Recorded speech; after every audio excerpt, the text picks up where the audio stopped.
Bryce asked, where do you see the internet going in the next 5 or 10 years, and why?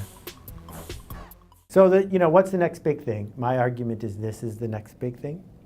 That if you are waiting for something beyond 1 billion people connected online, with mobile being the driving force, with a fight for attention, and with constant froth around the edges, if you're waiting for something else, you're going to miss out on a big chunk of opportunity.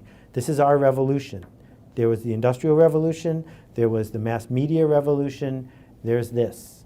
And it will keep changing its flavor. The names of the public companies that run things are going to have to change. Of course. But they all layer on top of the same please don't wait for the next thing. This has been the next thing since 1991.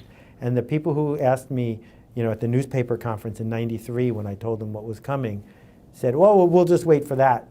No, this is it. This is what we got. I totally agree with that, and the one thing that's on the horizon that I think a lot of people are paying attention to is VR. And I say to a lot of people, I'm like, look, that's 10 years away. In 1998, I thought by the year 2000, everybody would come into my wine shop and know the price of everything.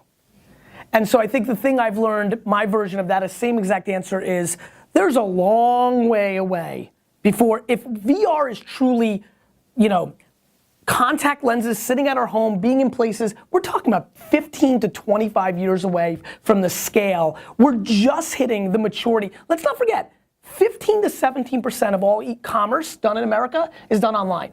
It's nothing. If you told me in 1998 that only 15% of all things bought would be online by the year 2016, I would have sat there and said, shit, do I even want to do this? That's forever from now. This stuff doesn't go as fast as we all think it's going to. 30 years ago today, yes, 1986, yes, sitting in my office in 215 First Street in as Cambridge, in Massachusetts. literally today, or like kind of 30 years ago? I'm making that part up, but it's 30 years ago. I got excited for a second. Sitting in my office in Cambridge, Massachusetts, you know who walks in? I'm Who? 26 years old. Who? Guy named Guy Kawasaki. Yes. Now, telling you Apple's the greatest? Well, I was already a beta tester and we did a deal with him, right? Yes. The point is, if Guy had waited for the next big thing, he wouldn't have become Guy Kawasaki. That's if right. I had waited for the next big thing, I wouldn't have become me and you wouldn't have become you. This idea that there's always the froth around the edges. There are people who are working in VR today who are going to go off and do something interesting, but it's not going to be because they're right about VR. It's going to be because they're right about being a trusted person worthy of our attention. That's the arc of the people you trust and the brands you trust. Not that they got the product right the first day or the iteration right the first day. It's that they made a commitment to show up in a certain way, in a certain universe, in front of certain people. What's crazy about that is when I think about the thought leaders in marketing and names that people throw out there and authors in this space, 30 years ago, he walks into your office.